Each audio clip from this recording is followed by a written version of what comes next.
The stars looked cold and empty through the main window of the warship Indomitable Spirit. Captain Park Do-hyun stood alone, watching the darkness of space. Behind him, his crew worked quietly at their stations. The ship was one of Earth's finest, but today it felt very small. Do-hyun was 53 years old. He had gray hair at his temples and lines on his face from years of service. He had fought pirates near Mars.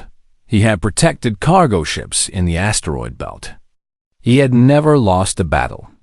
But he had also never faced anything like what was coming. Lieutenant Kim Yuna looked up from her communication station. She was young, only 28, with sharp eyes and steady hands. Nothing usually scared her. But right now, her face was pale. "Captain," she said, "we are receiving a message. It is on every channel, every frequency. Where is it coming from?" Yuna swallowed hard. "The Hegemony fleet, sir. All of them." Do-hyun turned slowly. Through the window, he could see them now.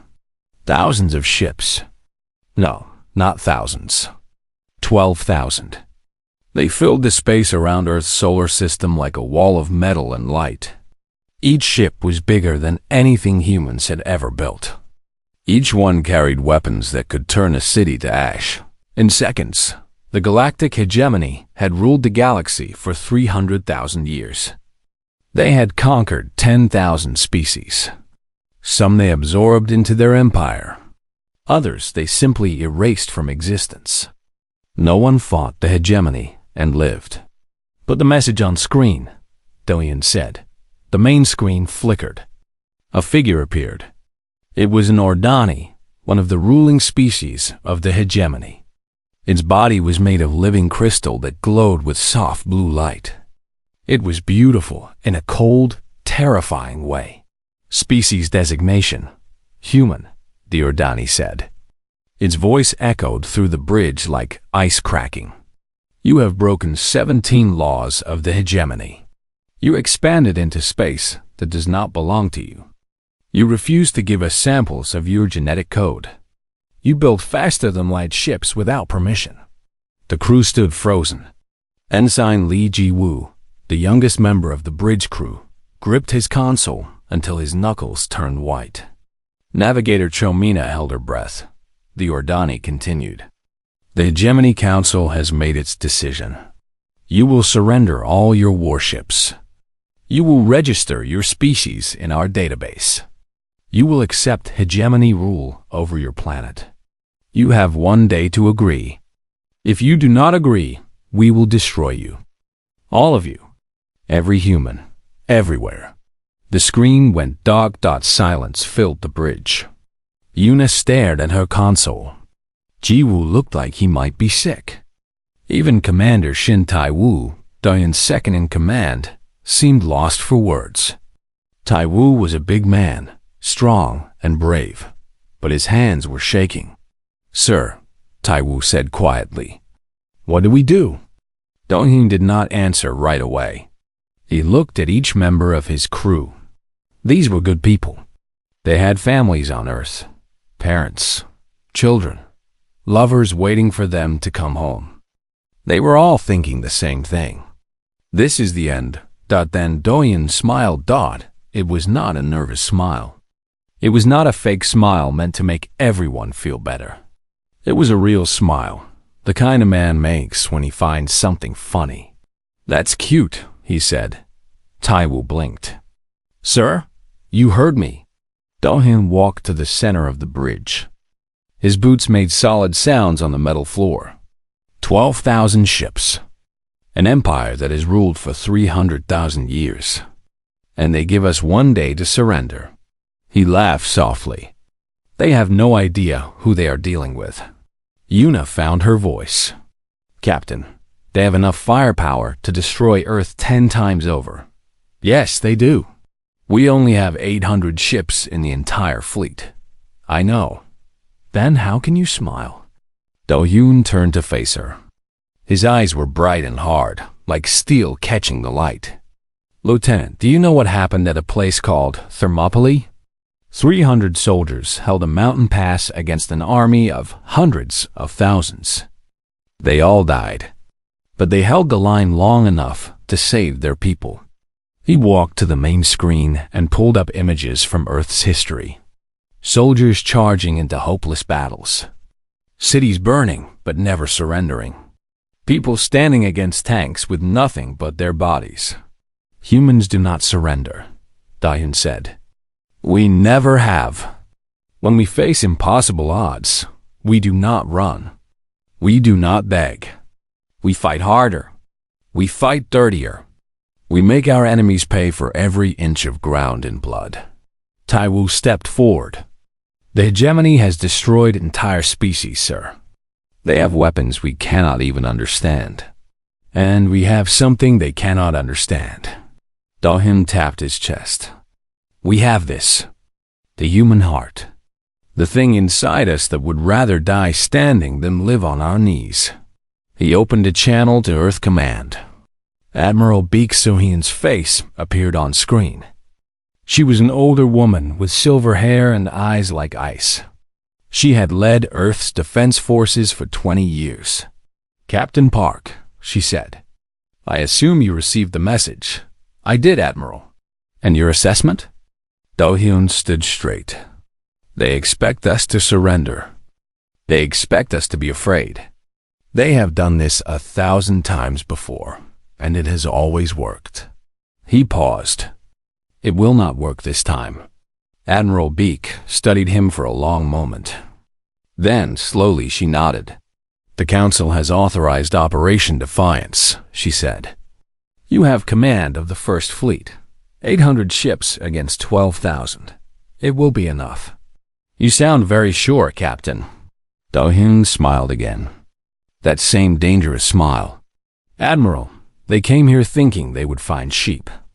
They are about to discover they have walked into a den of wolves. He closed the channel and turned to his crew. They were still afraid. He could see it in their eyes. But now there was something else there too. A spark. A flame. Get me a line to every ship in the fleet, Do-hyun ordered. It is time to show the galaxy what humans are made of. The war room of the indomitable spirit was filled with light. Holographic maps floated in the air, showing the enemy fleet from every angle. 12,000 ships formed a wall around Earth's solar system. There was no escape. No place to run. The hegemony had blocked every path. Captain Park Do-hyun stood at the center of the room with his senior officers around him. Commander Shin Tae-woo studied the enemy positions with worried eyes. Lieutenant Kim Yuna worked at her console, gathering every piece of information she could find about hegemony technology. Chief Engineer Oh Yoon-ji sat in the corner, already making notes about possible modifications to their weapons. They are using a standard formation, Tae-woo said, pointing at the hologram. The same formation they have used for 50,000 years. Heavy ships in the front, support vessels in the back, command ships protected in the center. Why would they change it? Yuna asked. It has never failed them. Exactly. Do-hyun walked around the hologram, studying every detail. They have never needed to adapt. Every species they have faced either surrendered or died quickly. They have no experience fighting someone who fights back. Admiral Baek Soo-hyun's face appeared on the main screen. She looked tired. Do-hyun knew she had not slept since the ultimatum arrived. None of them had. Captain Park, I have news from the Council, she said. They have officially rejected the hegemony's demands. Earth will not surrender. Good. They have also approved your request. You have full authority to use any means necessary. She paused. Any means, Captain. Do you understand what that means? I do, Admiral. Tae-woo looked confused. What request? What means? Do-hyun did not answer right away. He pulled up more data on the holographic display. This time, it was not enemy ships. It was Earth's history, wars, disasters, near-extinction events, and humanity surviving all of them. Commander, what do you know about the hegemony's history? Do-hyun asked. They have ruled the galaxy for 300,000 years. They have conquered thousands of species. They are the most powerful force in existence. Yes, but what else? Taiwu thought for a moment. They have rarely faced real resistance. Most species surrender when they see the fleet. The few that fight are usually destroyed within hours. And why do you think that is? Yuna spoke up. Because the hegemony is too powerful. No one can match their technology or numbers. Do-hyun shook his head. No, it is because those species were peaceful. They evolved in a stable galaxy. They had no concept of total war. They had never needed to fight for survival against their own kind. He changed the display to show Earth's bloody history. Ancient battles with swords and spears. Medieval sieges that lasted years. World wars that killed millions. Nuclear weapons that could end civilization. Humans are different, Do-hyun continued. We have spent our entire existence fighting each other. We have weapons designed to destroy our own species. We have strategies built on thousands of years of killing. He looked at his officers. The hegemony has never faced anything like us. Yoonji, the chief engineer, stood up. She was a small woman with messy hair and oil stains on her uniform. She spent more time with machines than people. But when she spoke, everyone listened. Captain, I have been studying their ships, she said. Their technology is advanced, but it is also old.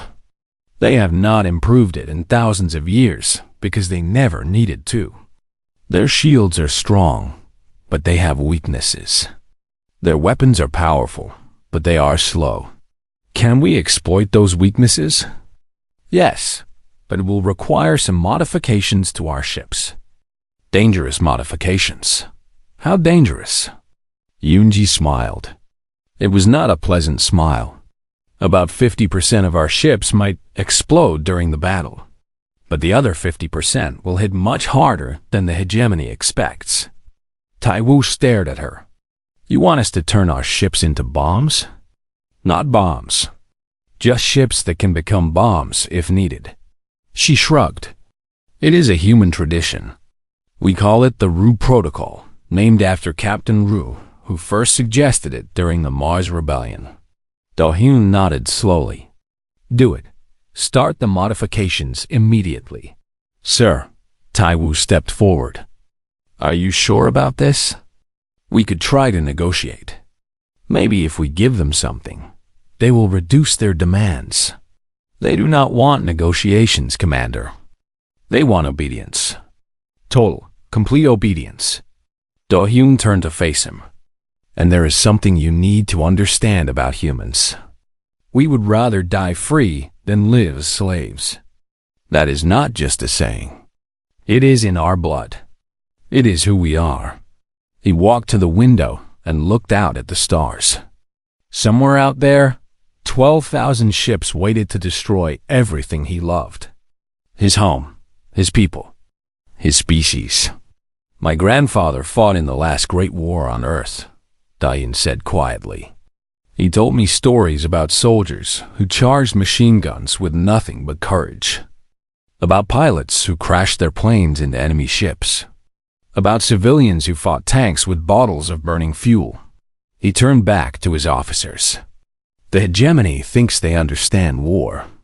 They have no idea. Yuna looked up from her console. Captain, the crew is asking what we are going to do. They are scared. Good. Fear keeps you sharp. Tell them the truth. Tell them we are going to fight. Tell them many of us will die. But tell them this too. He straightened his uniform. We are not fighting just for ourselves.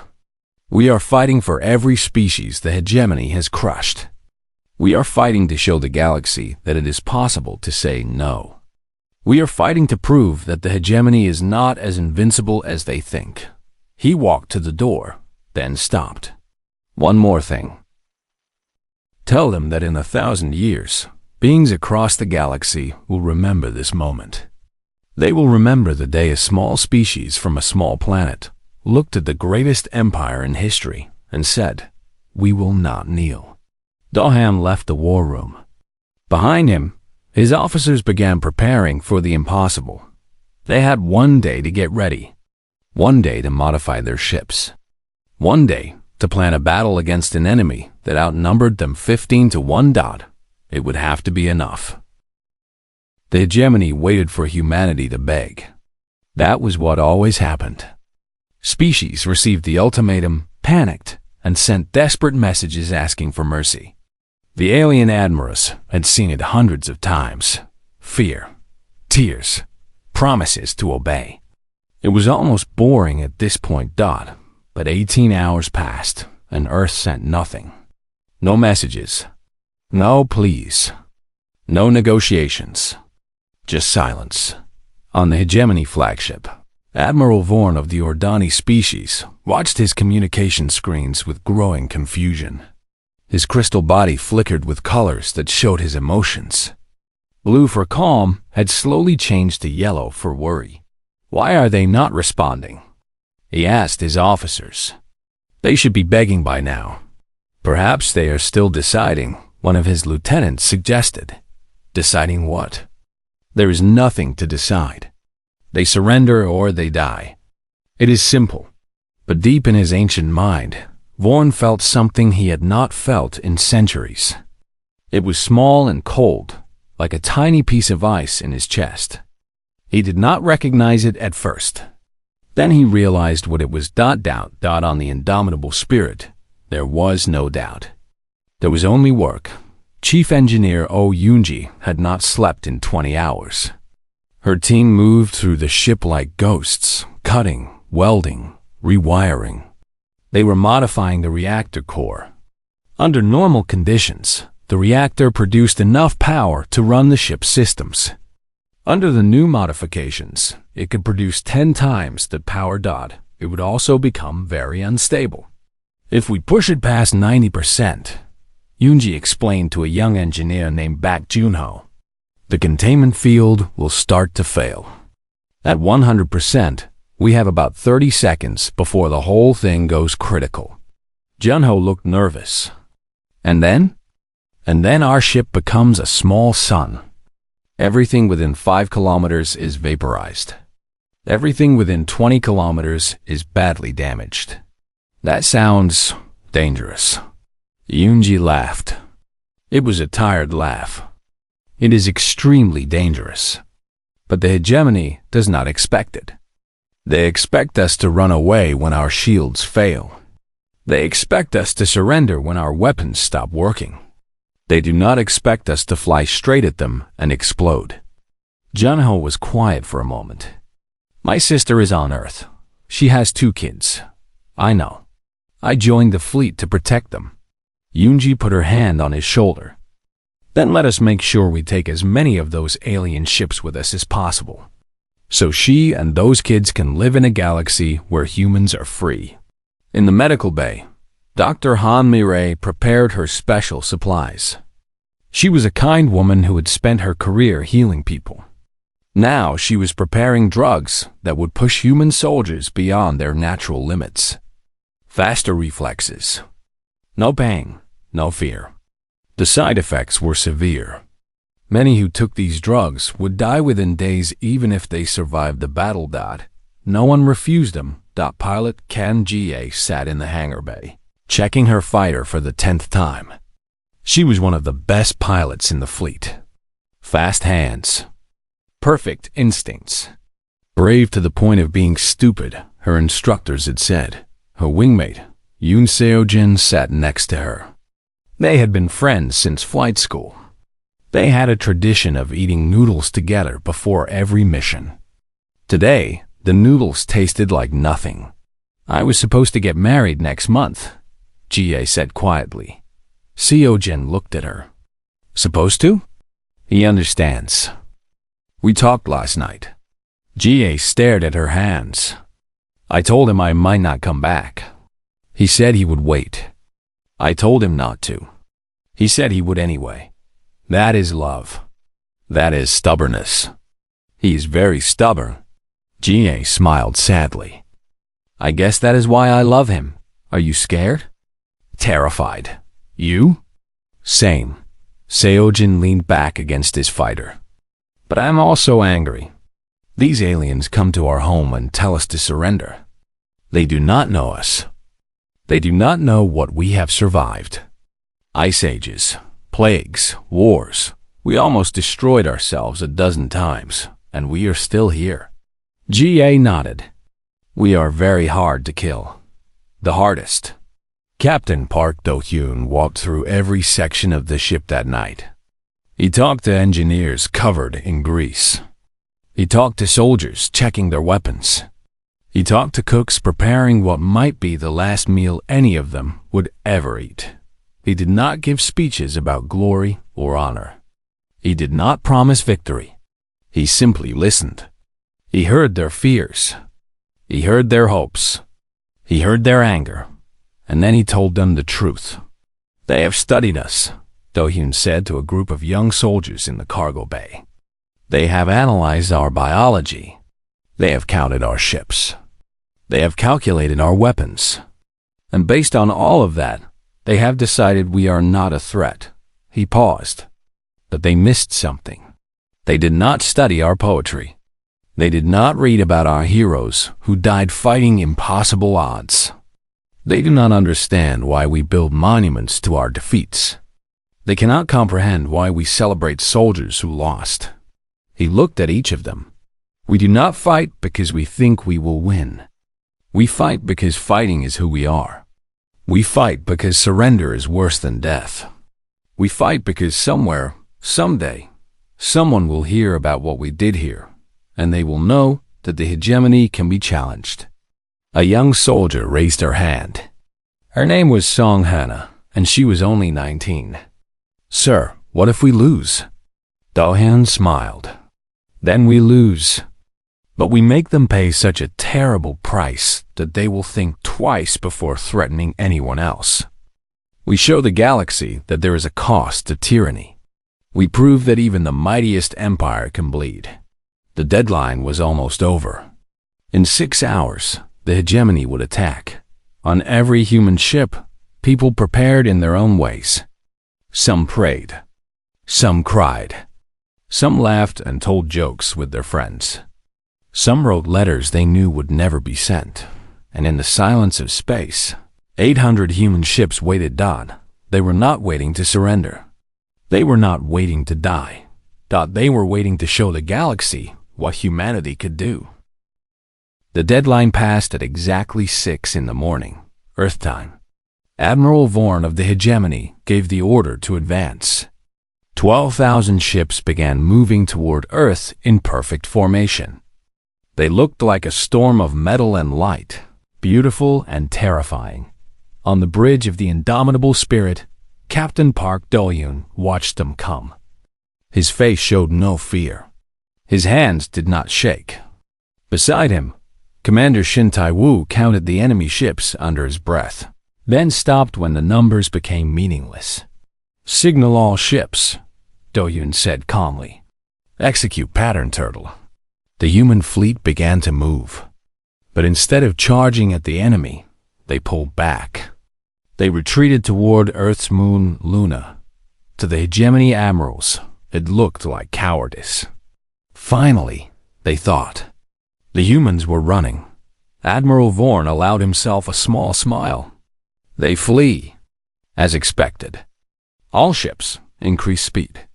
Do not let them escape. The first wave of hegemony ships pushed forward eagerly. 2,000 vessels, each one massive and powerful, raced toward the fleeing humans. They were so focused on the chase that they did not notice anything strange about the moon ahead. Then Luna came alive. The surface of the moon erupted with fire. Railguns the size of buildings shot metal slugs at incredible speeds. Missiles burst from hidden silos in ancient craters.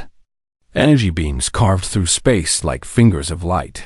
Humanity had been preparing for 30 years. They had known, somehow, that one day something would come for Earth.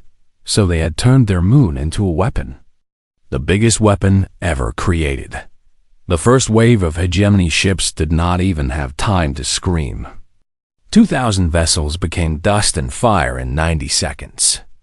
Their shields, so advanced, so powerful, meant nothing against the sheer volume of destruction. On the hegemony flagship, Admiral Vorn's crystal body turned dark red with shock and rage. "What is this? How is this possible? Admiral, we have lost the entire first wave. They are all gone. Impossible. Reform the fleet. Attack from multiple directions." But Doyun had expected this. All ships, pattern serpent. Now, the human fleet scattered like seeds in the wind. They flew in patterns that seemed random, but were carefully planned. Each ship knew exactly where to go. They wove through the massive hegemony vessels like small fish swimming between whales. The hegemony weapons were powerful but slow. They were designed to hit large targets at long distances. They could not track the tiny human ships that darted between them, too close for the big guns, too fast for the targeting systems. Pilot Kang Jie led her fighter squadron into the heart of the enemy formation.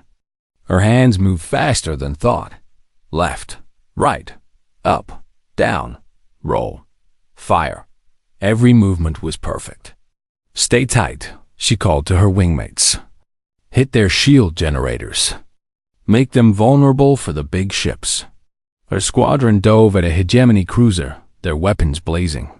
The cruiser's shields flickered and failed. A moment later, a human battleship finished it off with a direct hit to the engine core. But the hegemony was fighting back now. They were slow to adapt, but they were learning. A burst of energy cut through space. Jie saw Yoon Seojin's fighter take a direct hit. There was a flash of light, and her best friend was gone. For a moment, everything stopped. The world went silent. Jie felt something inside her break. Then something else took its place. Something cold and hard and furious. "For Seojin," she whispered. Then she screamed it. "For Seojin." She flew straight at the ship that had killed her friend. Her weapons fired continuously. The enemy ship's bridge exploded. Then its engine. Then the whole vessel came apart. It was not enough. Nothing would ever be enough. But she kept fighting on the indomitable spirit. Alarm screamed. The ship shook as enemy fire hit the hull. "Hull breach on deck 7, 8, and 12, someone shouted. "Shields at 30%. We have lost contact with 40 ships." Dohan stood firm at the center of the chaos. "Status of enemy command ship?" Lieutenant Kim Yuna looked at her screen, through the blood running down her face. A piece of metal had cut her forehead when the console exploded. She ignored it. "Heavy damage, sir. Their shields are failing. All ships in range, focus fire on the command ship. Everything you have." The human fleet turned as one. Every ship that could still fight pointed their weapons at the hegemony flagship. For a moment, space was filled with fire and light. The command ship broke apart. Admiral Vorn died without understanding what had happened. In 300 years of service, he had never lost a battle.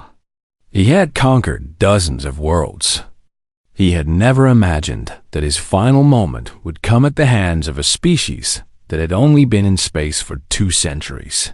The destruction of the command ship sent shockwaves through the hegemony fleet. Officers who had never experienced defeat did not know how to respond. Ships began to retreat, then stopped, then retreated again. "They are pulling back," Taiwu said, disbelief in his voice. "No." Doyun shook his head. "They are regrouping. This is not over." He was right. A new voice came over the hegemony channels. A new commander was taking charge. The surviving ships formed a new formation. Tighter, deadlier. 6,000 vessels prepared for one final assault. "Sir," Yuna said quietly, We have lost 312 ships. Half our fleet is gone. Do-hyun looked at her. Then he looked at the enemy. Then he smiled. Then we have 488 ships left. More than enough, sir. Execute the Rue Protocol. All ships. Across the human fleet. Commanders received the order. Some hesitated. Most did not. They pushed their reactors past the safety limits. They aimed their ships at the densest concentrations of enemy vessels. They accelerated. Engineer Oh Yoonji watched her reactor readings climb. 80%. 90%. The ship began to shake. Captain, she called over the communication system. It has been an honor. The honor is mine, engineer. See you on the other side. The hegemony did not understand what was happening until it was too late. Why were the human ships flying toward them? Why were they not firing? Why were their energy readings so strange? Then the first ship exploded. It was not a normal explosion. The reactor, pushed beyond all limits, released energy equal to a small star. Everything within kilometers was vaporized. A dozen hegemony ships disappeared in an instant. Then another human ship exploded. And another. And another. The humans were using their ships as weapons. They were sacrificing themselves to destroy the enemy. It was a tactic so insane, so desperate, so utterly human that the hegemony had no defense against it. Captain Park Do-hyun watched as his fleet tore itself apart to destroy the enemy. Tears ran down his face, but his voice was steady. This is the price of freedom, he said to no one. This is what we are willing to pay. When the fire faded, the Battle of Seoul was over. Of 800 human ships, 417 were destroyed. Of 12,000 hegemony vessels, only 19 survived. 19 ships out of 12,000. They fled into the darkness of space. Carrying word of what had happened back to the galactic core, they carried a message. Humanity does not surrender. Humanity does not break. Humanity fights until the very end, and the cost of fighting them is higher than any empire should be willing to pay. On the battered bridge of the indomitable spirit, Captain Do-hyun finally allowed himself to sit down. His ship was barely functional. Half his crew was dead. His body ached in ways he could not describe. But Earth was safe. For now, that was enough. 6 months had passed since the Battle of Seoul. The galaxy was different now. Everything was different. The Hegemony Council met in their ancient chamber on their homeworld. The room was filled with representatives of 100 species, all of them rulers of a vast empire. But today, they did not feel like rulers. Today, they felt like something they had not felt in 300,000 years. They felt afraid. The Ordani diplomat, who had delivered the ultimatum to Earth, was gone, executed for his failure. His replacement stood before the council, his crystal body pale with stress. The humans have begun building a new fleet, he reported. 3,000 ships will be ready within 1 year, 10,000 within 5 years. And they are sharing their technology with other species. The council members shifted uncomfortably. This was the worst news of all. For 300,000 years, the hegemony had maintained control by keeping other species weak and divided. Now, humanity was offering weapons and knowledge to anyone who wanted freedom. Species that had been slaves were suddenly thinking about rebellion. We must destroy them, one council member said. Send everything we have? Everything we have? Another member laughed bitterly. We sent 12,000 ships. 12,000 of our best. 19 came back. How many more are you willing to lose? The chamber fell silent. A transmission arrived from Earth. The council watched as Admiral Baek Sejun's face appeared on their screen. She looked older than before. The war had cost her much. But her eyes were still sharp, still strong. This is the United Earth Defense Council, she said. We have received your request for diplomatic relations. We are willing to negotiate. The council members exhaled. Finally, the humans wanted to talk. Perhaps they could still save their empire. However, Admiral Beak continued, and the relief in the chamber died. We have some conditions. She listed them one by one. The neutral corridor, which humanity had been accused of invading, would now belong to Earth. The species registration laws would be ended, not just for humans, but for everyone. Any species that wanted to leave the hegemony could do so and receive Earth's protection. This is outrageous, a council member shouted. They are trying to destroy our empire. Admiral Beak waited for silence. You sent 12,000 ships to make us obey, she said calmly. Now you have 19. We are building more ships every day. Our allies are building ships too. The balance of power has changed. She leaned forward slightly. We suggest you take the deal. The transmission ended. 1 year later, the galaxy looked very different. Captain Park Do-hyun stood on the observation deck of his new ship. The Indomitable Spirit II. The original had been too damaged to repair. They had turned its remains into a monument, orbiting Earth as a reminder of what humanity had sacrificed. Through the windows, Do-hyun could see a space station called Hope's Landing. It had been built quickly, using technology from Earth and a dozen other worlds. It was ugly, patched together, not elegant at all. But it was the most beautiful thing Do-hyun had ever seen, because ships were arriving. Ships from species that had been under hegemony control for thousands of years. They came seeking freedom. They came seeking protection. They came because they had heard what humanity had done, and they wanted to be part of it. Commander Shin Tae-woo stood beside Do-hyun, watching the ships dock. The news reports are calling it the liberation. Species all across the galaxy are requesting human protection. We are not conquerors, Tae-woo. No, sir. We are not. But we showed them something important. Tae-woo paused.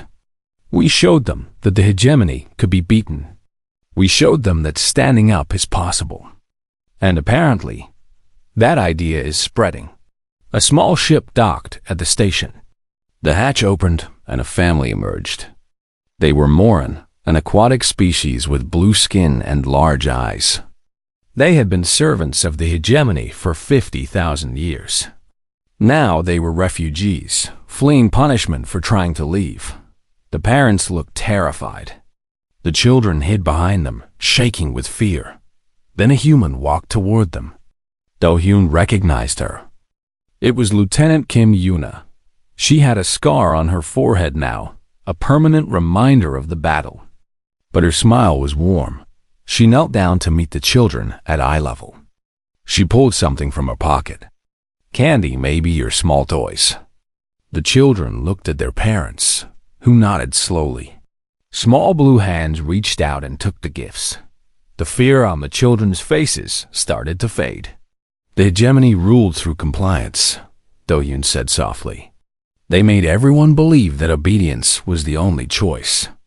They made resistance seem impossible. He watched Yuna lead the family toward the processing center. They forgot that sometimes all it takes is one species to say no, one group to stand up, one moment of defiance to remind the entire galaxy what freedom looks like. Tae-woo nodded slowly. What do you think they will call this era? Historians, in the future? Do-hyun thought about the question. He thought about the soldiers who had died in the battle. He thought about the ships that had sacrificed themselves. He thought about Yoon Seojin, Jihee's friend, and hundreds of others who would never see this moment. I do not know what they will call it, he said finally. But I know what it means. It means the galaxy has changed. It means the old rules are gone. He smiled. That same smile he had worn when 12,000 ships had demanded humanity's surrender. It means the era of compliance is over. Across the station, celebrations were beginning. Humans and aliens were sharing food, sharing drinks, sharing stories. A Veth musician, insectoid and strange, was playing a song on an instrument that looked like a harp made of light. A human guitarist was trying to follow along. The music was terrible and wonderful. At the same time, Dot pilot Kang Jie stood alone near a window, watching Earth in the distance. Her wedding had happened 3 months ago. Small ceremony. Her husband had waited, just like he promised. They were expecting their first child in 6 months. She touched the patch on her uniform. It showed a small berg rising from flames, the symbol of the pilots who had fought in the Battle of Seoul. Below it was a name, Yoon Se-ojin. "We did it," she whispered. "We really did it." On the hegemony homeworld, the council debated endlessly. Some wanted war. Some wanted peace. Some wanted to pretend nothing had changed. But they all knew the truth. Their empire was shrinking. Their power was fading. The species they had controlled for so long were waking up. And at the center of it all was a small blue planet that had refused to kneel. Captain Do-yoon returned to the bridge of his ship. There was work to do. More refugees to help. More allies to protect. More challenges ahead. But as he looked at his crew, he felt something he had not felt since before the battle. Hope. "Set course for the Veth border," he ordered. "There are more people waiting for us." The indomitable spirit, too, turned toward the stars. Behind them, Earth glowed blue and green, alive with billions of people who had been told to surrender and had refused. The galaxy had warned them to comply. A human captain had smiled and said that was cute, and nothing would ever be the same again.